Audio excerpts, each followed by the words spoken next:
What's the worst DM you've ever had? What did he do?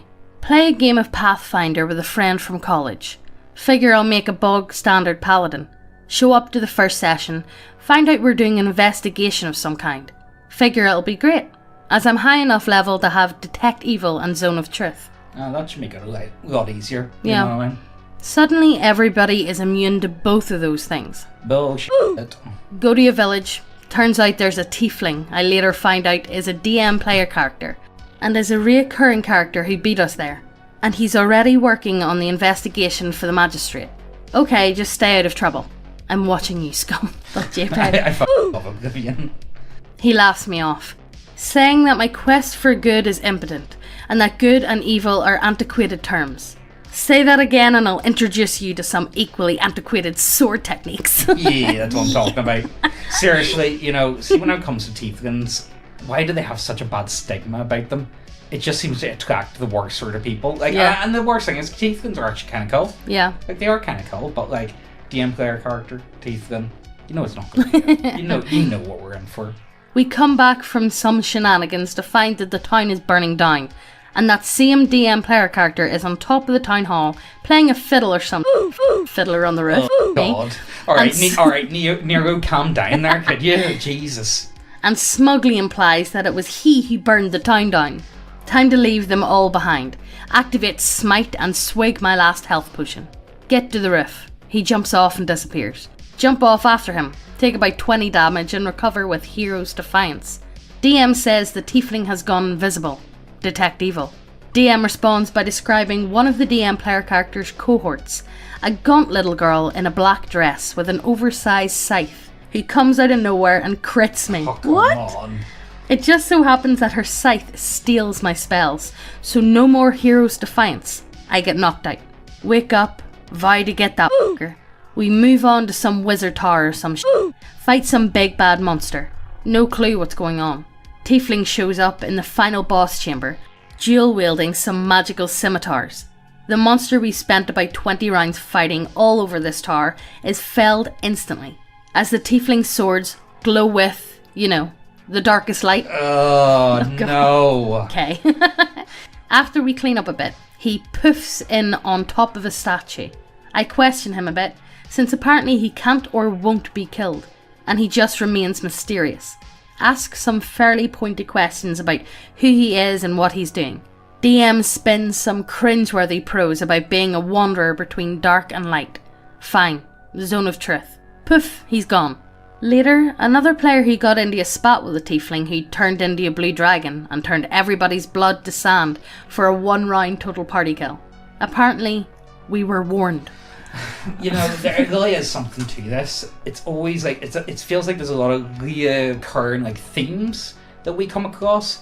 Cringy DMs, the whole spiel about dark and light and all these playing the tiefling. And, there's a lot of... But as long as D&D exists, there's always going to be cringy DMs and cringy players. I know there will be, and I suppose it's always fun to laugh at them. It's not so bad when it's a player though, because then the rest of the party and the DM can curtail it. Yeah. But whenever it's a bad DM, it's very difficult to be look mate, you're doing a job. You know what I mean? And it's not nice to try and say that as well. It's very hard to actually say to a DM, look mate, you're What did he do? Nothing. Literally. Join an already running campaign. Oh, we don't use a combat grid. I prefer to do it in the theatre of the mind. I don't mind theatre of the mind for the most part, but I do prefer having some representation. Yeah. Just so I know, how far am I away? Can I reach him? Can I hit him? Can I go on? You know what I mean? Yeah. It does make life easier. Do session. He retcons the session for some fucking reason. Rona hits 2 weeks later. Organise us to run on Roll20. Does it for 1 week, then stops. Only just now he's reorganised to meet up again with restrictions lifting. Oh, I couldn't find a place to be able to session, so I'll have to cancel this week. A player already offered to host in their garden. He retcons the session again. Mate, I just want to play some D&D. Mate, come on! Come on here. Be honest with you, retconning is generally not a good thing to do. You really want to be avoiding it for the most part. He had sex with my underage brother. That was pretty bad. But like as a DM, he never planned more than one decision ahead, so all our quests always felt super poorly ad-libbed, and at times almost nonsensical with their weak resolutions and pointless twists. Why do they never talk about that really stands out, like the sex with underage brother? How did it... Like, how do you just skip over that? Like, I don't get that. Like, you can't just throw it in there and not talk about it. Like, seriously, come on, guys, come on. New to D&D. Try 4th edition starter box with some friends, but was a failure. Try again with D&D 3.5 at the suggestion of a friend. Get other friends into it. Friend Jody, obviously censored name, wants to be our DM. I mean, sure, how bad could it be? Oh boy, this set up both the greatest and worst campaign ever. Run Sunless Citadel with homebrew stuff mixed in that Jody got from university friends. Crit table, assassin plotline from her campaign that was somehow in our game. Jody is prone to power tripping hard and is a massive control freak. She thinks D&D is the DM versus the players, so she throws a lot of curveballs at us to try and wipe us. There's honestly nothing worse than the DM versus players. I think that... That's probably the worst tweet. Yeah, where they're playing it all wrong. Yeah. Where you should be the story creator, yeah, not...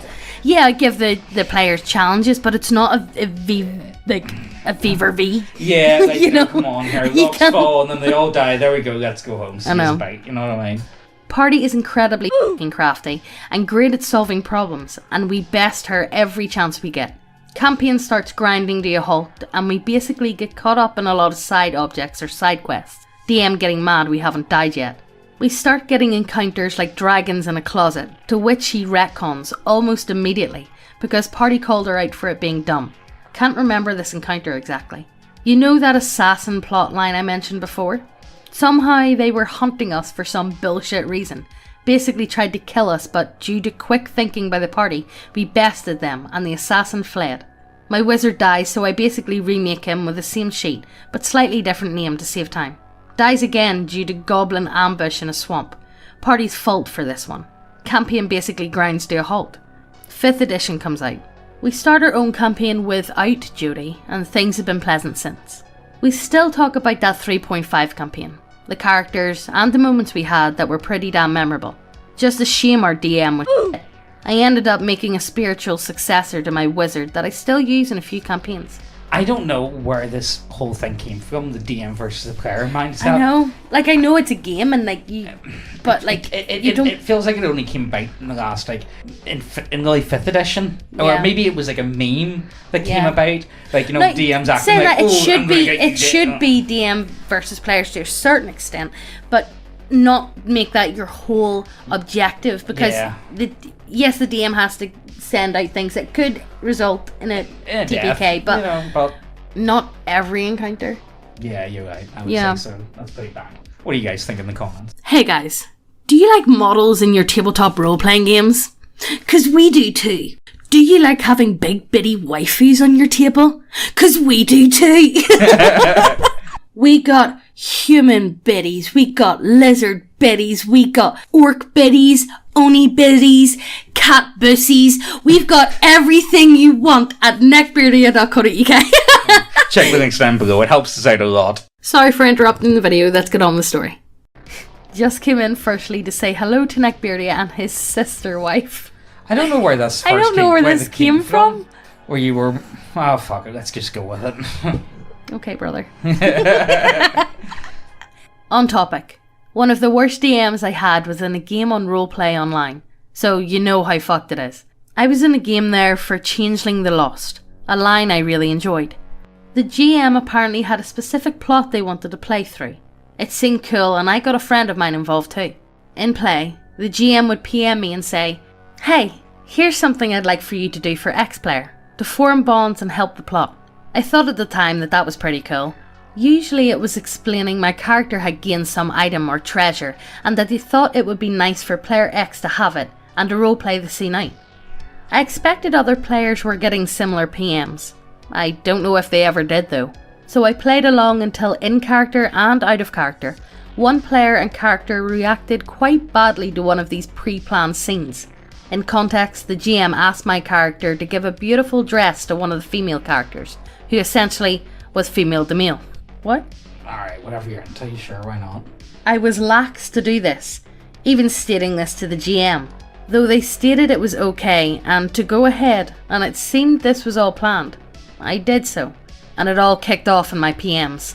Now said player was an abrasive member of the party, and not great to get along with at the best of times. So in my stupidity, instead of stating to them in defence that the GM asked me to do these actions, I kicked off on how abrasive they were.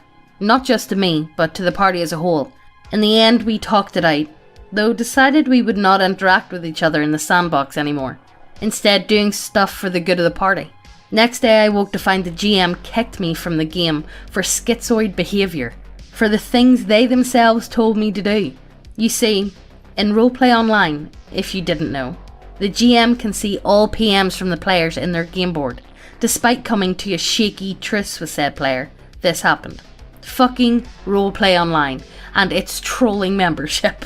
That sounds really bizarre that the DM can lead. That sounds, yeah. I don't know. I've never used this website. I've never heard of it. I know. Like I garn all the time about Goal 20, so like maybe my garden about Goal 20 isn't all justified.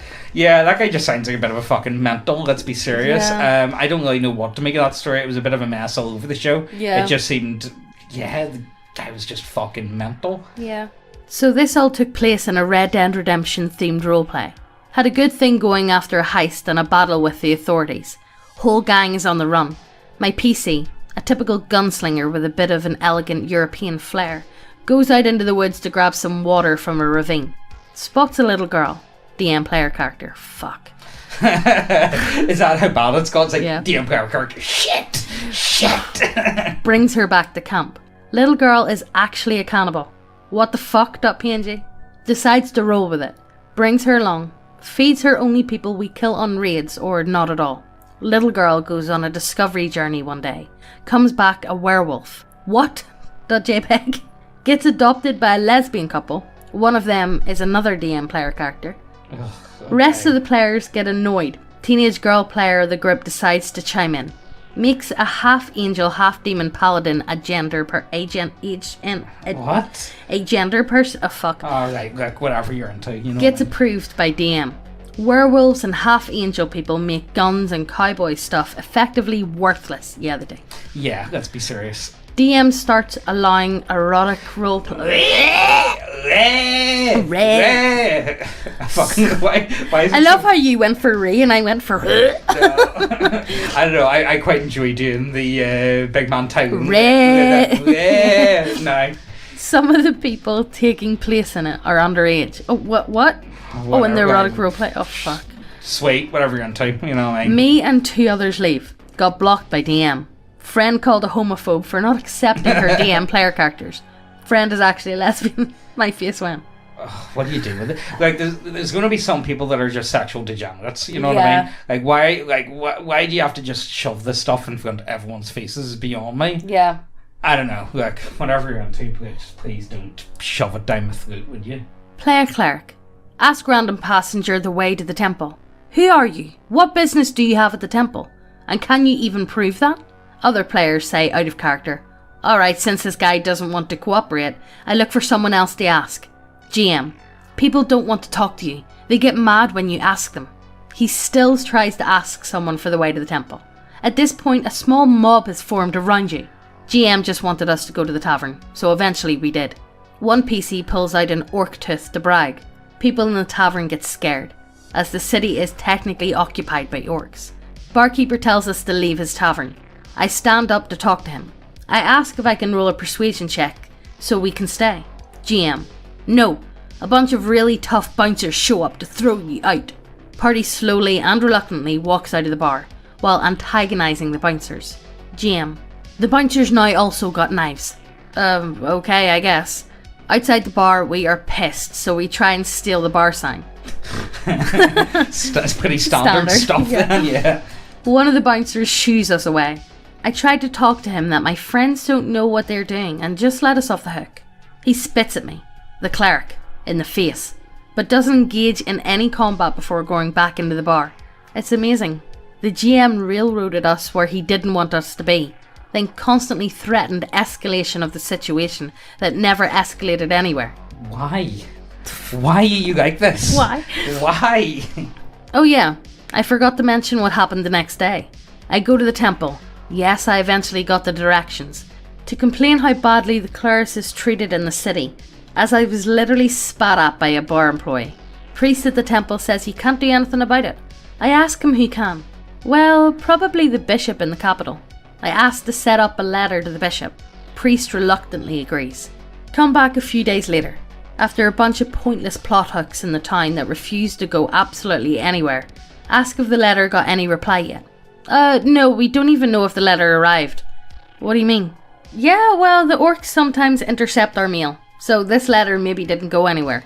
Why wouldn't you tell me this when I wrote the letter? Like I said, we don't know if the orcs intercepted this letter. Well, let me write another letter.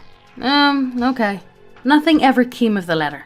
It's not like I wanted to warp the plot of the module the GM tried to walk down step by step. I just wanted something to validate my choice to actually roleplay in a role-playing game. Have some character interaction. Make me feel like my character was part of a cohesive world. But the GM apparently thought role-playing was just a distraction that boils down to having NPCs be annoying and make funny nasal sounds until your PCs go back to chasing the plot. A plot that was utter dogshit, mind you. I wrote about it a few times on here already. It included us staying in that town for 2 in-game weeks, 3.5 sessions of playtime, where my PC did nothing but going through libraries to find a map, while other PCs bummed around in the city because they couldn't help me look through the libraries. All those moments will be lost in time.